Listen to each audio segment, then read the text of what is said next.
Huntress, Jessica Jones, and I'm ready to take you on a mysterious journey right now. We welcome you to Off the Trails right here on the Spaced Out Radio's YouTube channel. If you guys haven't hit subscribe yet, please do. We would love to have you guys. Shout out to Bumblefoot for that amazing intro music. I always appreciate that. And I'd love for you guys to come follow us on all of our social media platforms. We have Spaced Out Radio on Twitter.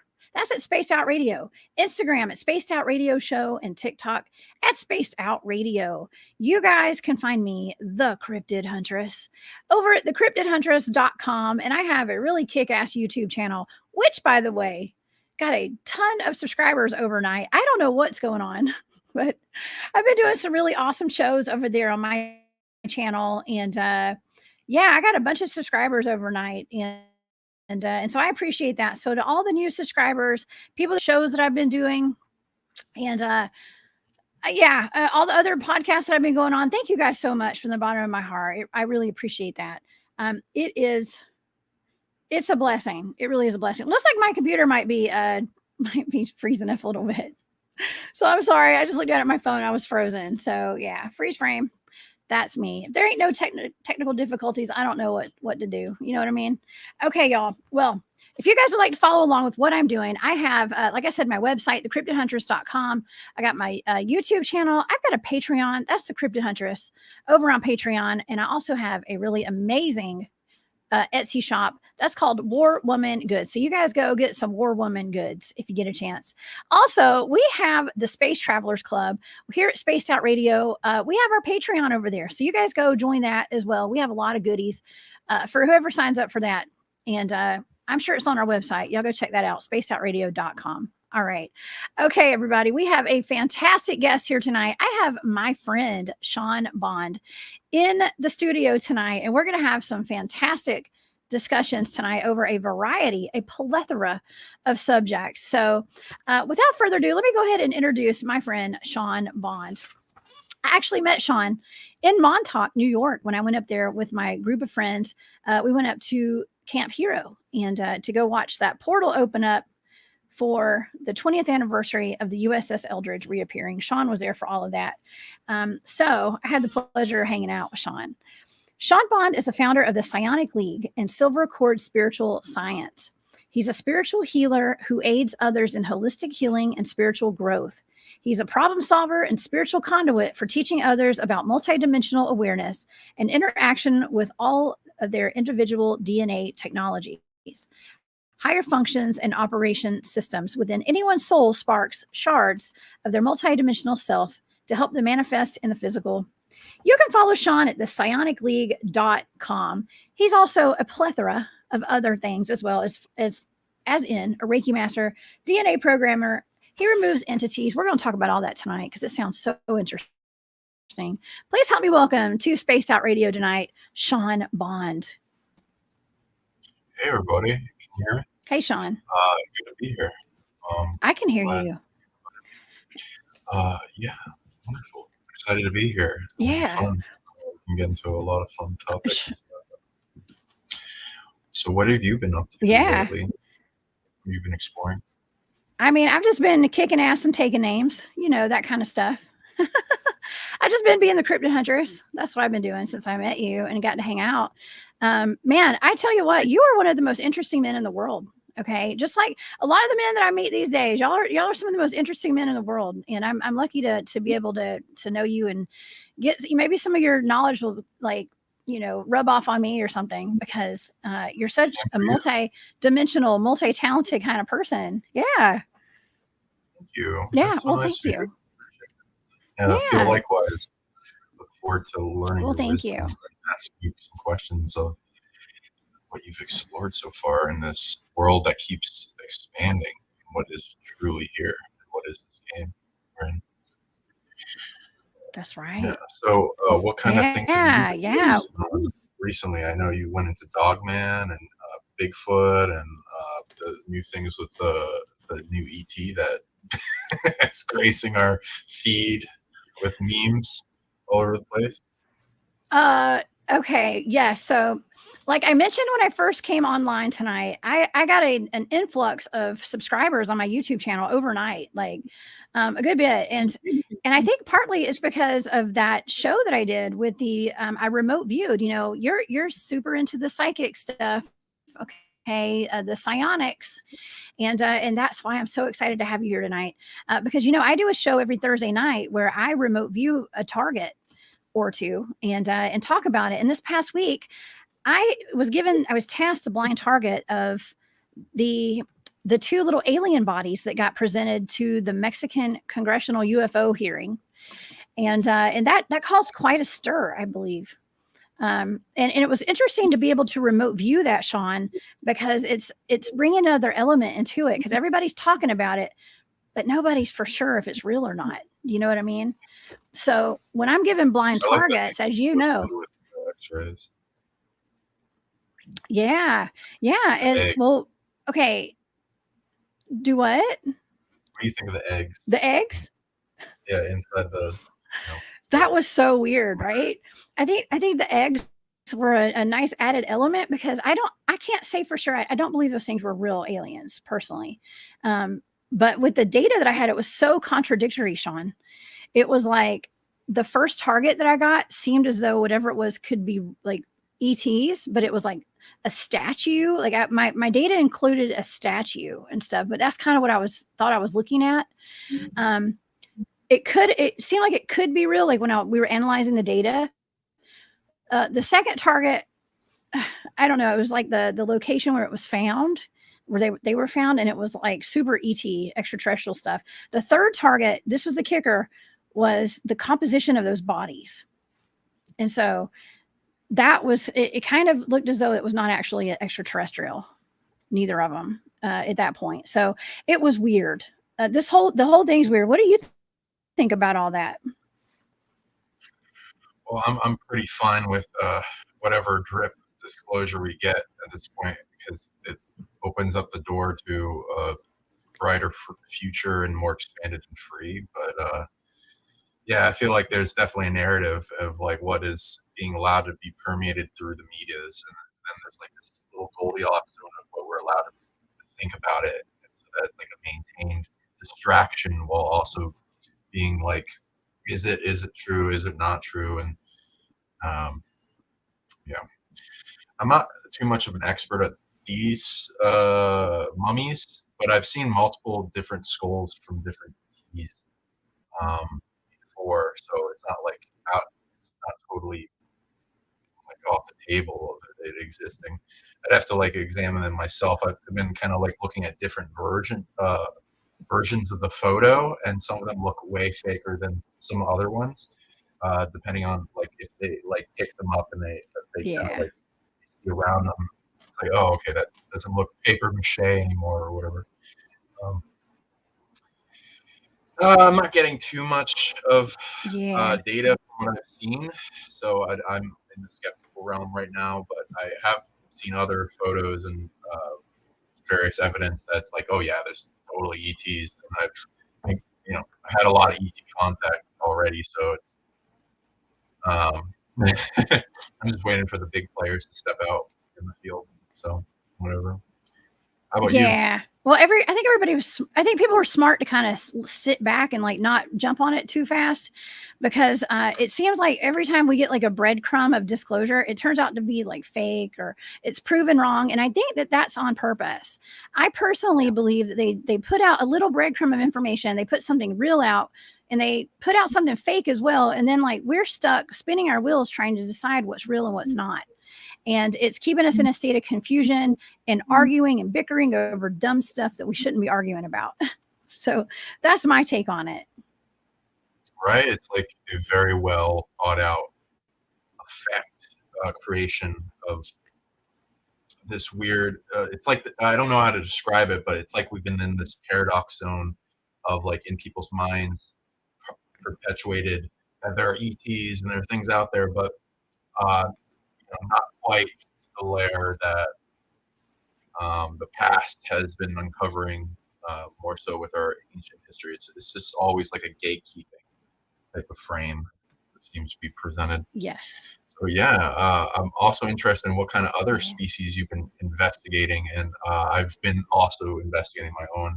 I do psychic tracking, and I was very interested in when I started finding in my clients, when I started reading their genetics, there are some rare lineage introductions in people of different relic species or ancient beings or whatever that are other hominids, other sentients, some rare mythical creatures. So then I started Oh, tracking them back to see if any of them yeah. existed still or alive, and I got some interesting results, and some even contacted me back telepathically. Okay, I love that because you know that my entire Bigfoot field research team, which is like way more than just Bigfoot field research, we're all trained in remote viewing, which is pretty unique for a Bigfoot field research team. And we've been going out, and we actually are on the level now of like some of us communicate with some of the Sasquatch before we go out in the field and let them know we're coming and all that kind of stuff. And they'll sometimes they'll communicate back.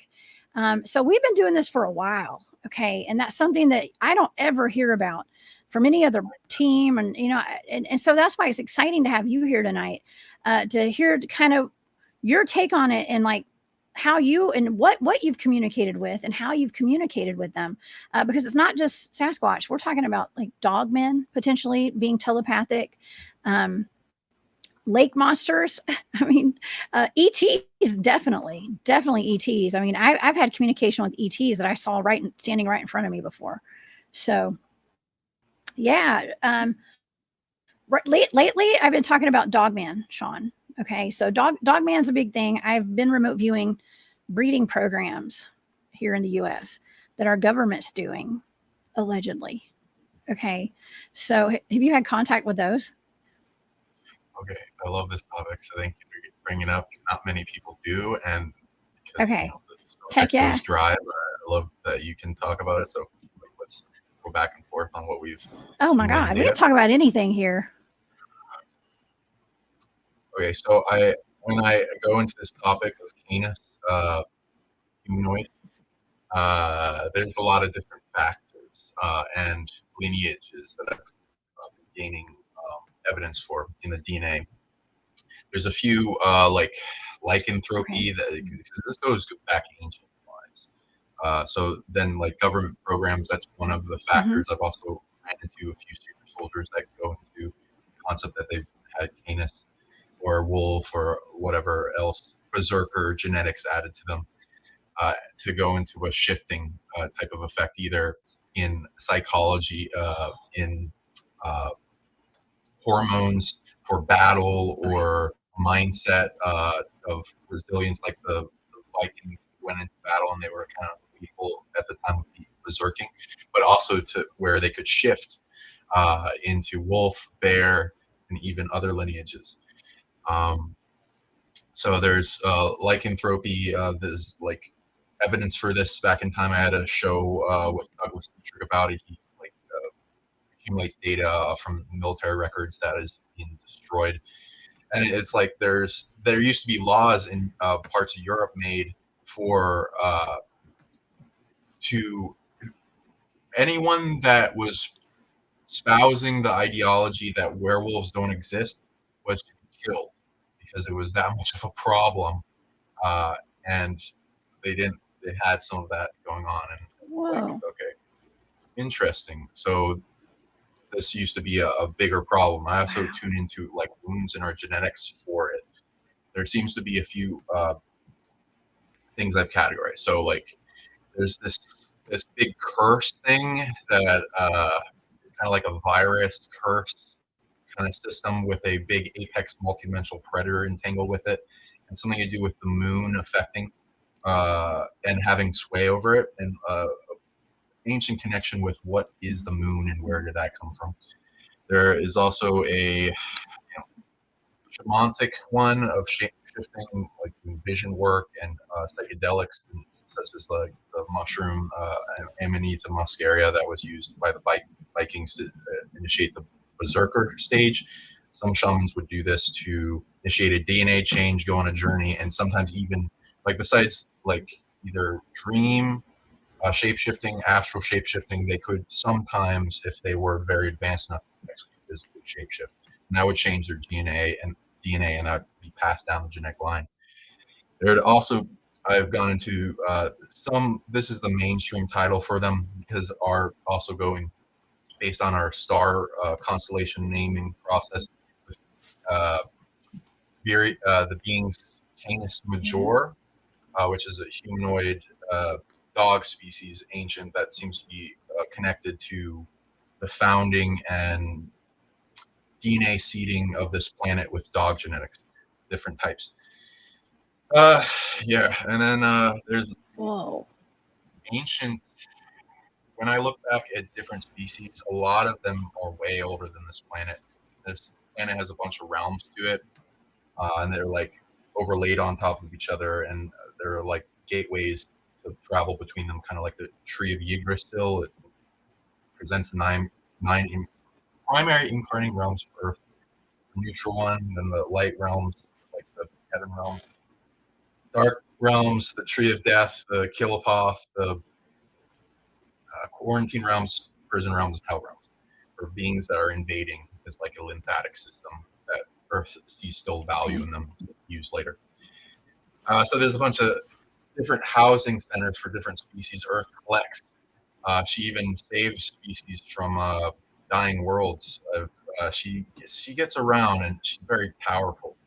Other planets have similar tech, so they will sometimes bilocate and trade, and have the realm bilocate over top of a planet when they need to transfer a bunch of species over. Okay, so then I also look into this ancient lineage of dog or wolf, that kind of wolf is a little older. That goes back to really older than this universe in residual image concept. And there are some existing versions of closer branches of the lineage to the founders of the canine lineage that are like giant telepathic wolves. And this is also in mythos. And a lot of them are near immortal, and sometimes in hibernation or in some inner realm. And some of them will contact you if you are able to find them. But there's the versions for a lot of the creators of different species that are highly evolved sentience, that seed life and then have it evolve for the grand chef's new in their lineage and what they're doing. So they're like putting their chips on the table in this Earth game, and then seeing how it evolves and grows in a big evolutionary spike that this planet's going to be going through. Wow. And we're going through a spike right now, right? So we're going through a big awakening, and all of these cryptids are showing up right now, even more than in my lifetime, or since I've been doing this research, which has only been, under 15 years, I guess, out in the field. We have so many sightings. They just seem to keep going up and up and up. Almost like the veil is gone. And something. Okay, but let me rewind just a little tiny bit, because when you were talking about the Vikings and the berserkers, what you were describing sounded like what our modern day skinwalkers are today, basically. It's almost like they put on the skin of the animals and become that animal. They start taking on those characteristics and stuff. So this is not anything new. This is like ancient stuff. I mean, from what you've researched. Absolutely. And then the more modern day ones would be like military, taking super soldiers and then genetically augmenting them near birth or in the womb, to have these type of genetics for alter, control, combat, especially with the military factions in the future that have this tech pretty nailed down, and then come back in time to get assets that they know are potential big movers and shakers on the timeline and are needed to do things. And then there's also ET agendas that have some augmentation with that wolf genetic. But there's other programs, because we're like a super hybrid, so there's like 10,000 plus species from human on average, and then there's a bunch of sub variants through different rare lineages.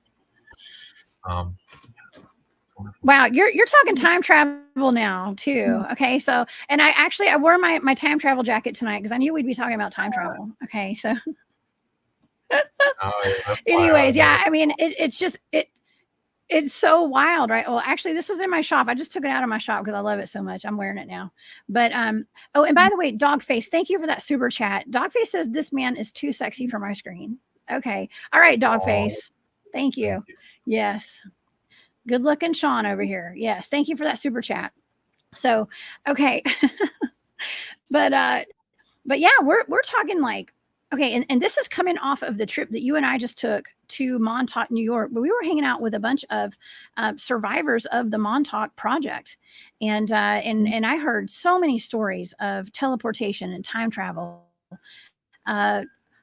MK Ultra mind control. Even some of the survivors talking about how they had taken flying lessons when they were kids by jumping off the side of that cliff in Camp Hero and stuff like superhuman abilities, superpowers. And when I think of the name, when I think of the name of your website and your YouTube channel, Psionic League, I think of psychic superheroes. So yeah, that's what we're trying to do. It's all there. It's all connected. Yeah. I like that. I like that a lot. And that go ahead. Yeah. Okay. So there's a delay. Yeah, we're a scientifically emergent species, and we got a lot of potential in us. We're a mutt of a bunch of different races, so that we also inherit all their crap and curses and limits and blocks and drama and karma and all that.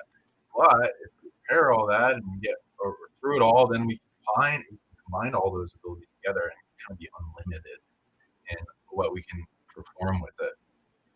And the big game that we're in, and amnesia and dominating control system that wants to limit us and say we're just little old us, that there's nothing going down there because they want to disempower. Yeah, there's a lot of abilities. We have crazy amounts of superpowers in our genetics and potential. A lot of learning the operating system and building it up from different abilities built on top of each other. I love levitation.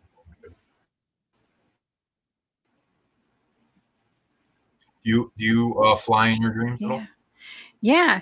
I mean, with my team, we do we've been doing remote viewing for a long time, and it really adds a really interesting element to the field research with cryptids, because we stand out. I feel like we all, when your psychic abilities are switched on, you shine like a beacon of light, and a lot of things in the other realms are very much attracted to you. So it makes for very successful trips out to the woods with my team, because we are so in tune with nature and everything around us and all the cryptids, and we're on that frequency. It's so important. And we do have a question in the chat tonight, Sean. Is your clairvoyant modality mostly pictorial, verbal, feelings, or a mix in regards to cryptid and spirit communication? A mix. I started out normal, like normal people, but I could teach everyone to do this, and I've built it up.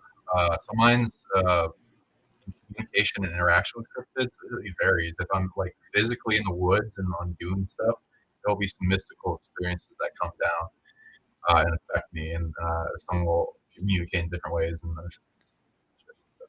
But if it's like purely at a distance and I'm interacting with something telepathically, remote view, lock on, psychic track, then I'll do a form of heart telepathy.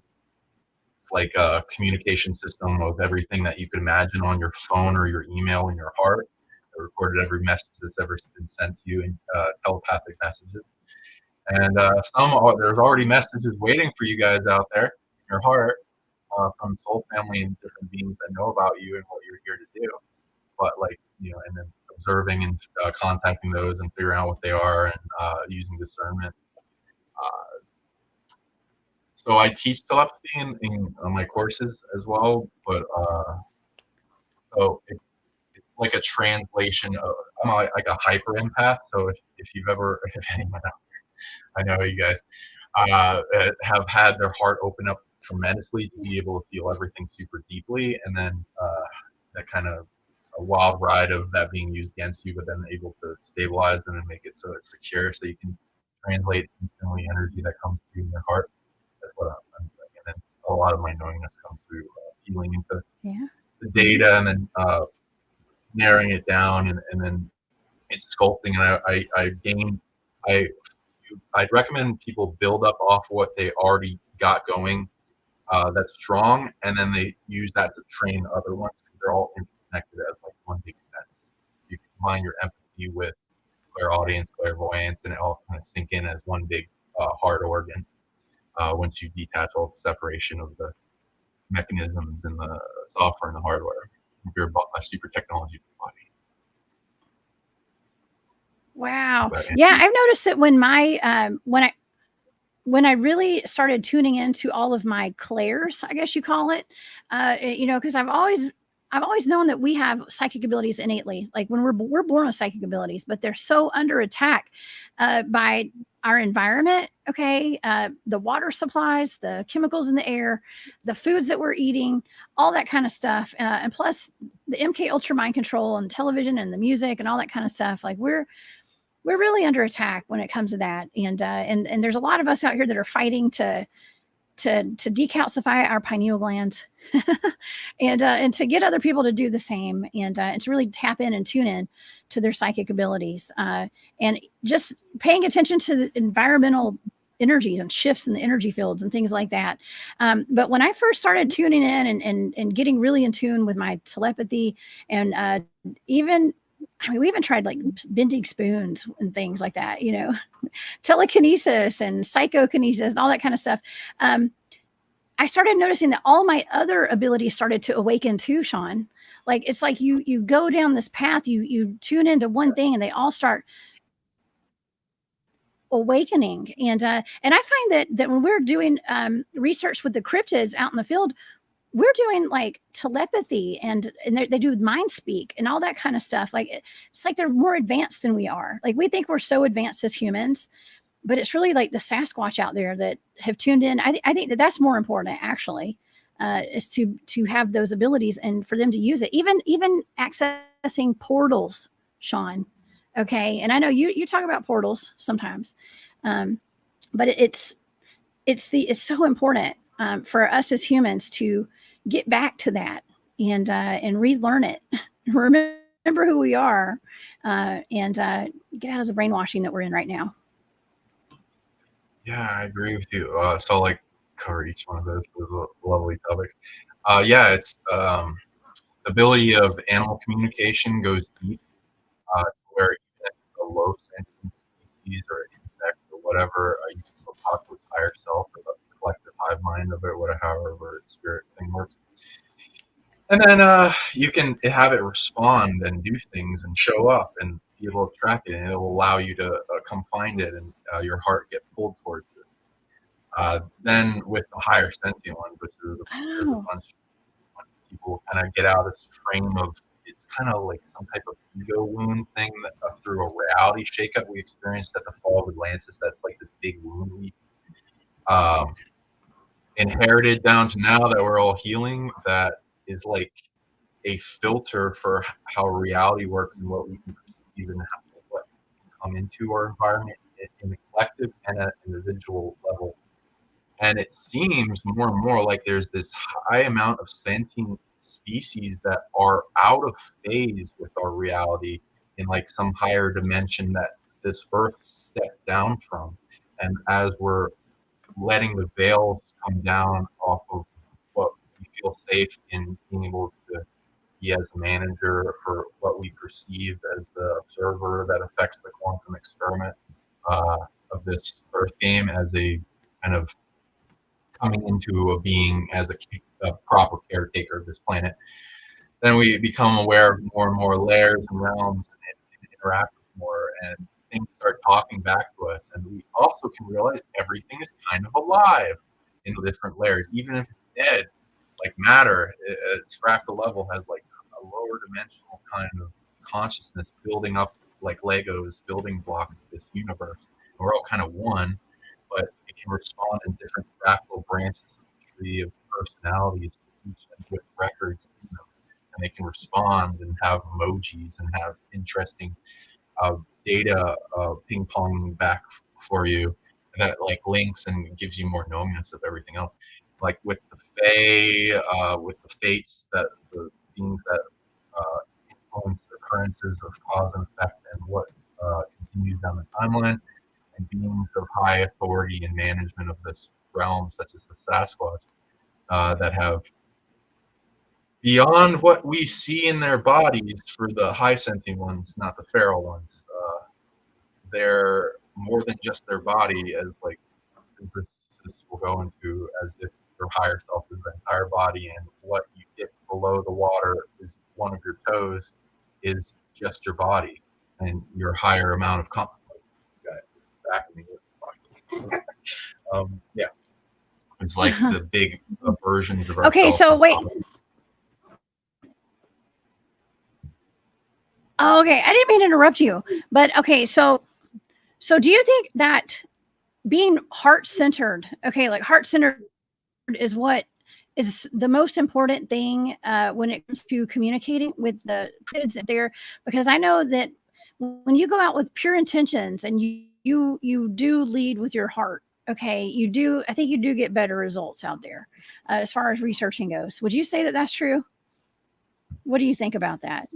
At current moment, I'd say that's one of the biggest things that one can do, and it's simplistic.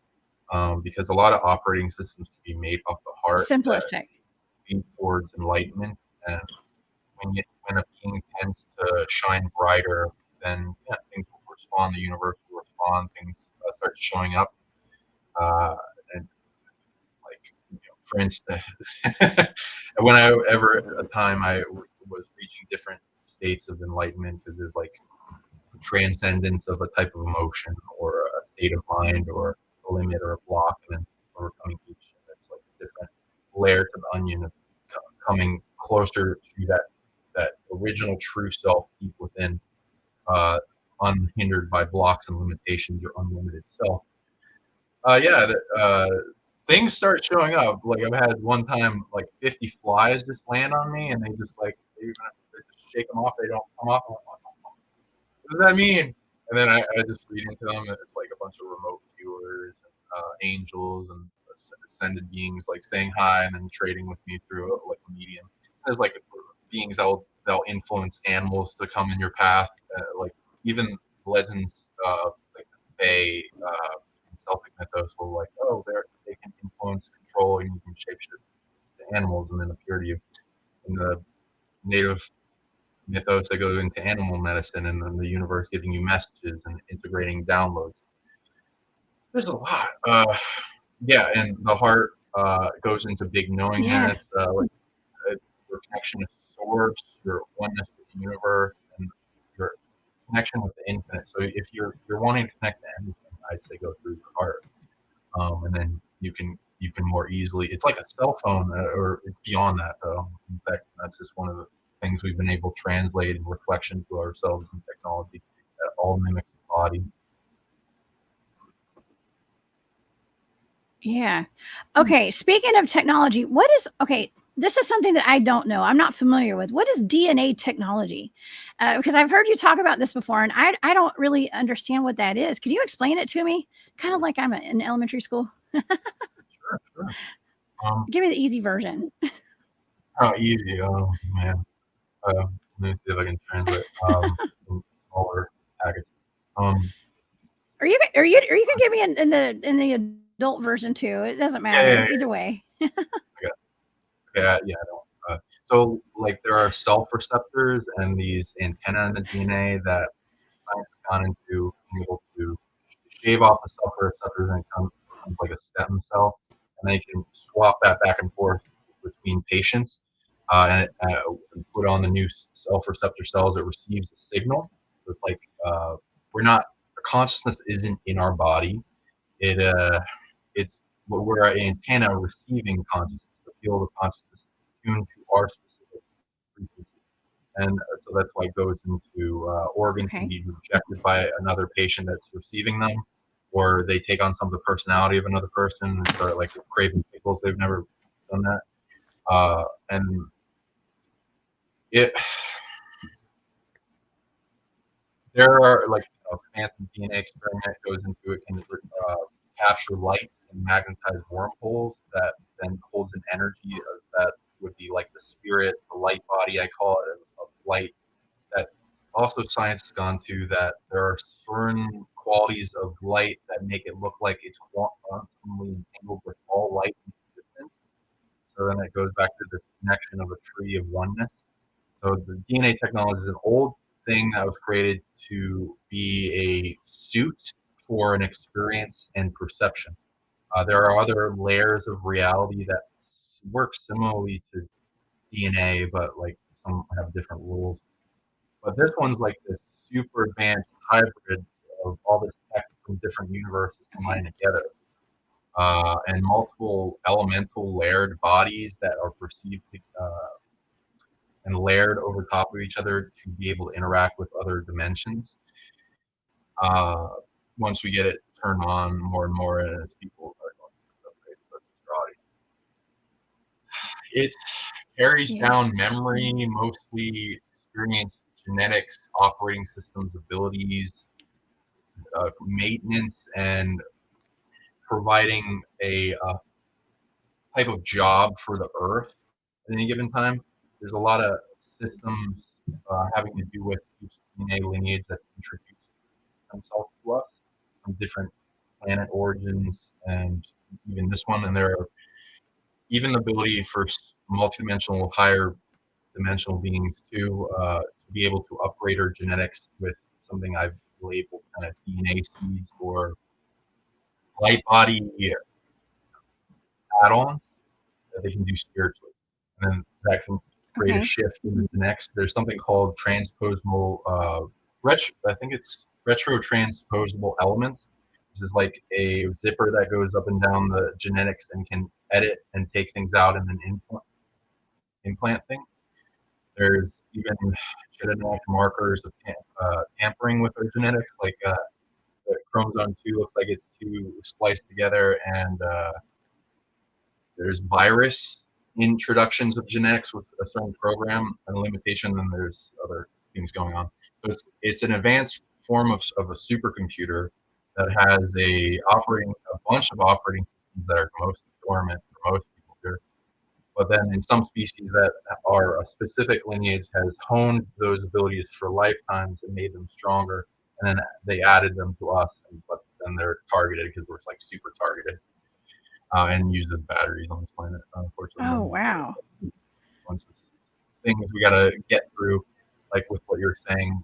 When people go into their abilities, they start becoming like this bright light that attracts moths to the flame. That's why camouflage is such a big thing. I recommend for people, anyone that's going into camouflage, use your heartbeat in psionics.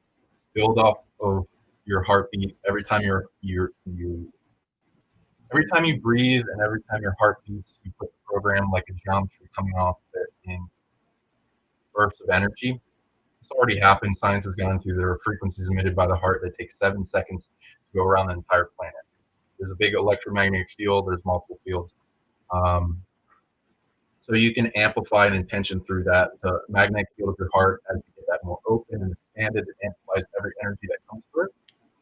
And when you're focused on intention, you bring that focus into a laser, and then you cultivate, you Wow. increase your ability to cultivate a type of emotion that goes with the operating system of an effect, such as healing, compassion, love, gratitude, already safe, camouflage. Nothing to see here, just a regular person. No rare energies going on here. Put that out in geometries around you, and you faith, trust fall deep into your heart as you amplify that and intensify the confidence and the light and feeling of excitement and joy and confidence of that existing, and you feel into any doubt and you start transmuting that, then you get rid of the blocks. And the longer you focus on it, and then you send that camouflage back in time to points when things become aware of you, and you prevent unnecessary abduction and targeting and things that would accumulate through rare DNA or rare abilities coming online, or becoming more of your true self, going through an awakening. There's a lot of things that happen. And then depends on what they're trying to do when they target you. Are they wanting to stop you from growing? Or do they want to influence you, turn you down a dark path? Are they wanting to get you back asleep? Or are you trying to overwhelm you? Are they trying to put you in fear? Or are you trying, like, are you way off the reservation and they put a suicide program in, unfortunately? Whoa. Yeah, this is a lot of information here. This is a lot of stuff, and it sounds very familiar. It sounds like a lot of stuff we talked about when we were at Montauk with part of the project Montauk and the traveling through time and people being targeted individuals, I think is what they call it. And people like myself and you know, that are super, you know, psychic, telepathic, I guess, that kind of stuff. We do get targeted a bit, and so most people that I know that are like me, especially people on my team, they're like undercover, like they don't go public, they don't want their names out there, they don't put their faces on a TV on a screen. Because there is targeting of individuals like us, and so we have to be careful with that. And and plus with the secret space program participants and survivors, I guess you could call it, they're still targeted to this day, even the ones that you know, claim or feel like they were in the program and now they're, you know, not in the program, but they still get abducted sometimes, according to them. Now, we do have a question in the audience tonight. Sovereign Cosmic Wildman, what's up? He says, I recently heard from Renetta Jones that a spider named Mother is the controlling AI force at the top of this matrix. Sean, have you heard about this? Well, there's a lot of new kinds of perceptions coming out, and Yeah. I love hearing them and the different fractals of what we can perceive. So kind of like go into a little bit of that. It's hard to actually figure out what's like any top of the matrix. It kind of, in my opinion, looks like there's multiple tops of pyramids, and they're all kind of fighting each other over supremacy. There are sometimes every one, at any given time, there's a apex, though is that the same one every time? The one that's at the apex likes to be ambiguous. It's kind of a thing where your higher self wouldn't want to know about what it is, so that you don't entangle with it as a force entanglement that makes it stronger. But also, a lot of apex things don't want to have a mythos back in time. There are a lot of ones that apex predators that I don't know where you put them on the scale, because they're always increasing or decreasing at any given time. But they're resilient in the reality if they have a mythos, because that kind of anchors them into belief systems and continuation. And it kind of, even the big multidimensional apex predators that are dark predators throughout our mythos, a lot of them act horcruxy, where they will fracture themselves out and anchor themselves into places, objects, and people, put them into existence longer. Are there? I was actually going to bring this up as one of the cryptids we talked about. I'd like to ask you, after we finish fully going this, if you ran across much about giant telepathic spiders, matrices. This is a big rabbit hole. Pretty much everything that's making up a reality in holographic light splitting infinitely to create a construct that people call matrix. There's multiple matrices overlaid on top of each other. They kind of have a AI, AS, artificial sentience with a stolen soul, sometimes originally having a soul if they're meant to be positive in their beginning of their inception.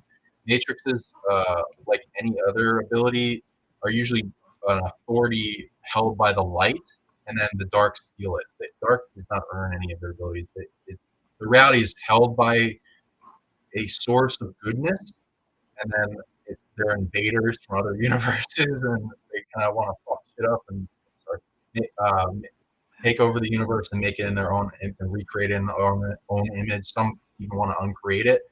Some have tried doing that, like Atlantis. The matrices that are around this planet. There's kind of ones that categorize as ones that are original to the construct in the big fortress of the light, and then that was taken over the dark. The light took it back. The dark took it back, and now the light are incarnating here to try to take it back.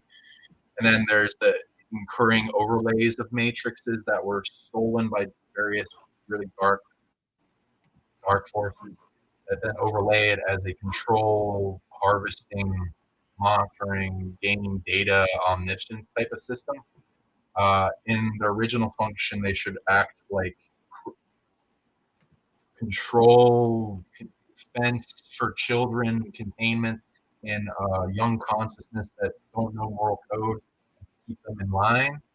But yeah, so those need to be resolved and brought back to under the control of light in various means. If you're wanting to go into spiders, some of them I've come across these giant big ass spiders that are like around the planet and sometimes make webs in between planets. There's like layers, especially in void space, that are like kind of locked out of time. And there's some for the antiverse. There's some for dark elemental dimensions, but they're not all bad. Like spiders in general kind of go to a bunch of lineages that branch off from one of the founder races for dream weaving for different realities throughout the multiverse. Like grandmother spider is the concept for Native American culture, and I like her. She's nice. She can kill easily though, so you don't want to get on her bad side. There's a bunch of different fractal branches of different high sentient spiders that sometimes have a body, some don't, or are beyond the body. So there's like wars between the spiders, and I'm kind of wanting to go towards spider peace. So yeah.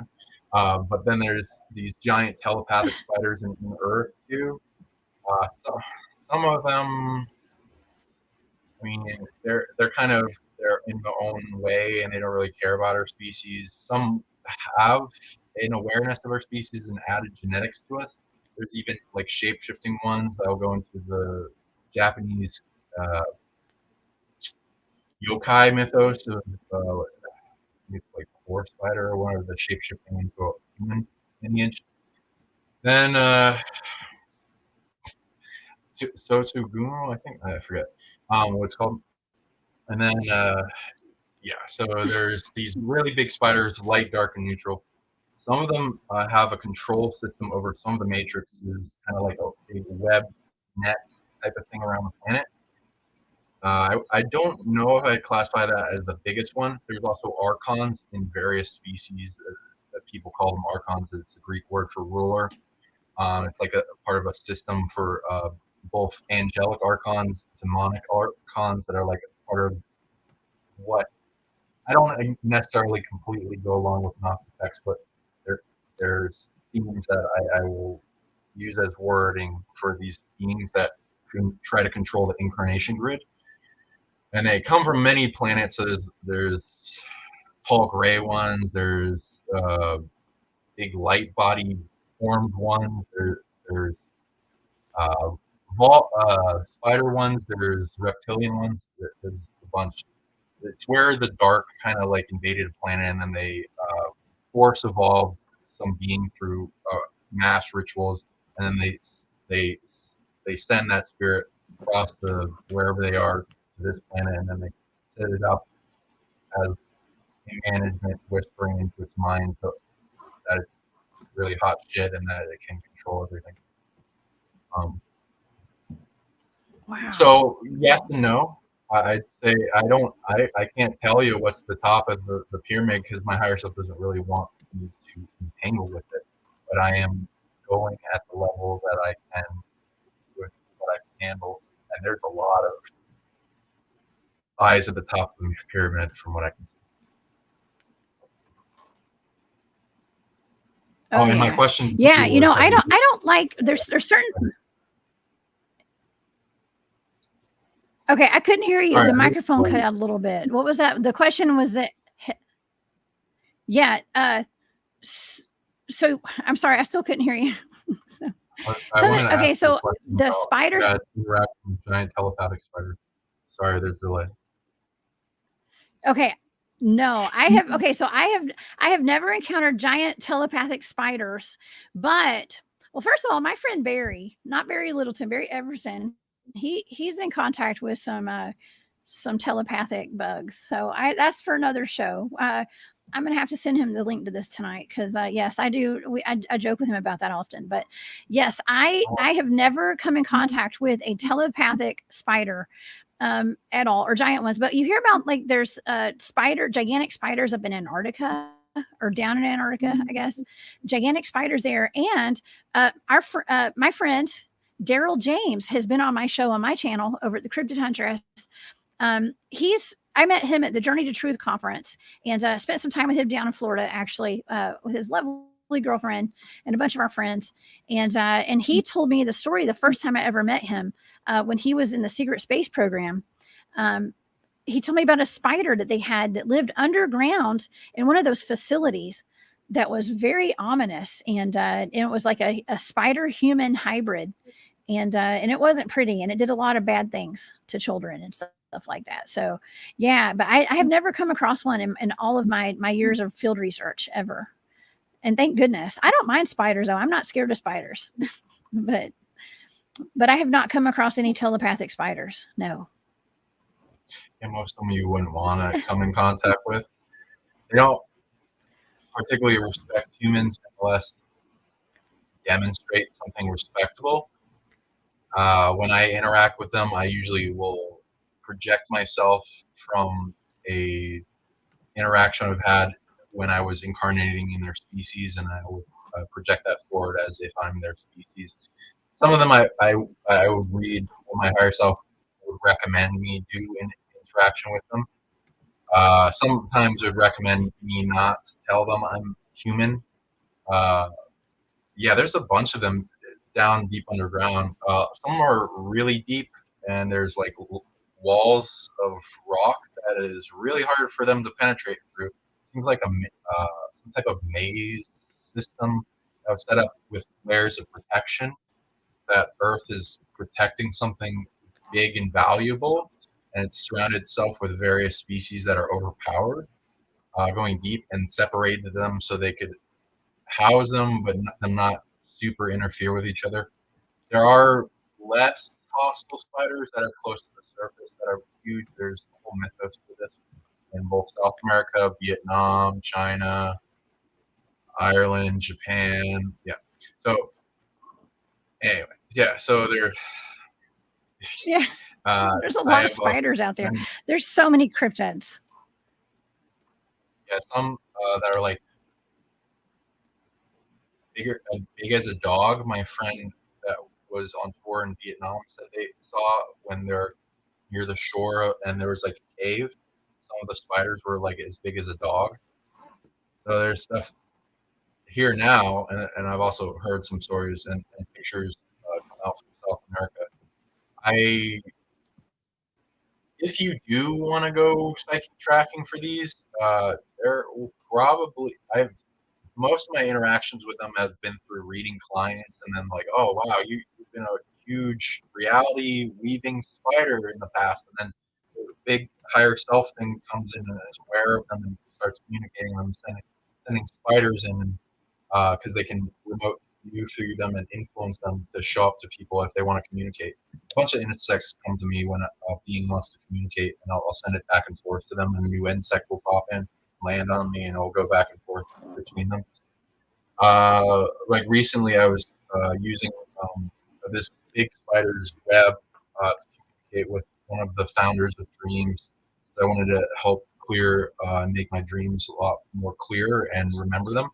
So I used it as kind of like a microphone, the spider's web, and then I like asked for its presence and to talk to me. And then I there was like a moth going around, and I asked it if it wanted to work with this founder race as like a offering, and it like went in my hands very simply, and then I put it in the web, and then big blast of energy hit me in the ear, like in the side of the head, a bunch of messages coming out in images when I closed my eyes of a spider wanting oh my gosh, and then communicating, and it had a lot of omniscience. It already knew what I wanted and what I wanted to do, and it was like, yeah, I'll help you with that.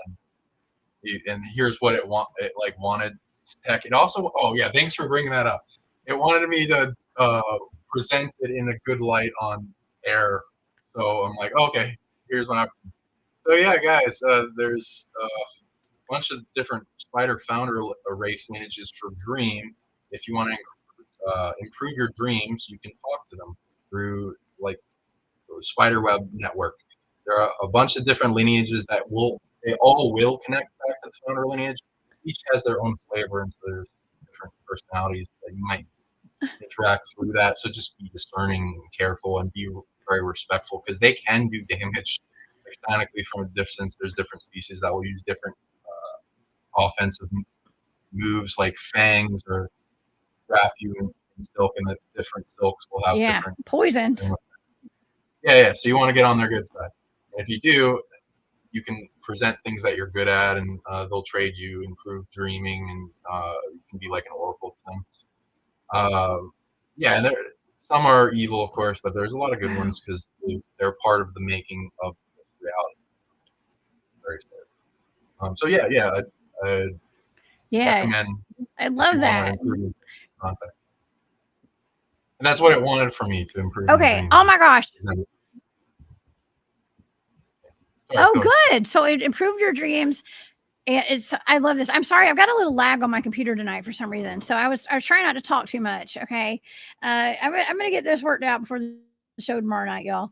But Sean, this has been amazing. I hope that you'll come back. We have so much more to talk about. I mean, I could pick your brain about stuff all night, but I wanted to hear what you had to say about all this stuff. This is so cool.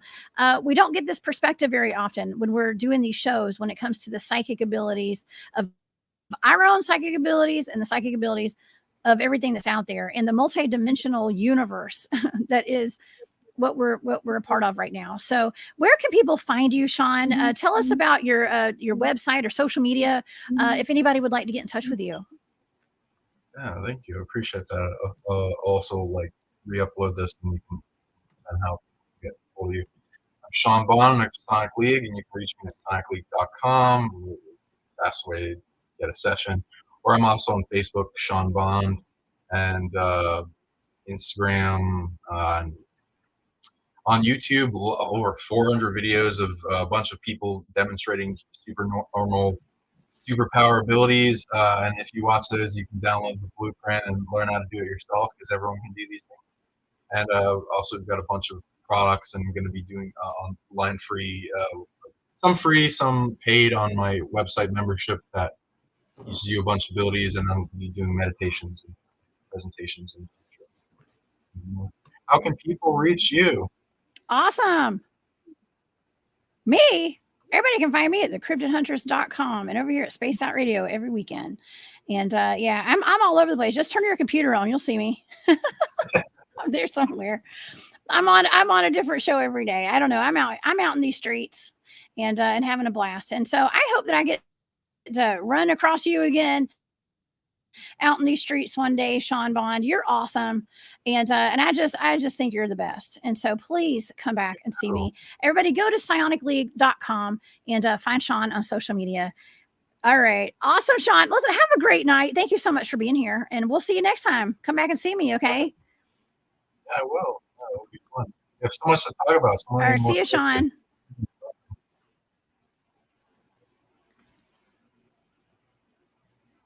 Yeah. All right. Bye. We'll see you later. Okay, you guys, that was awesome. Thank y'all so much. I'm sorry. Between my computer lag and Sean's volume, it was a little weird tonight, but everything worked out great. I hope you guys have a wonderful night. Don't forget that right after this show, after hours, we got Nicole and Marquise. They have a fantastic show. They're starting right now. So go over there and hang out with them after hours tonight. Tomorrow night on my show, I have Eric Wood, who's in the chat tonight from Paranormal Highway. He's going to be my guest tomorrow night. We're going to have a fantastic discussion. He's got some great stories. You guys go check him out over there on YouTube. Paranormal Highway. But until next time, I'm the Cryptid Huntress. I'm Jessica Jones. I'm going to see you guys tomorrow night. Y'all stay safe out there and have a great night. Bye, y'all.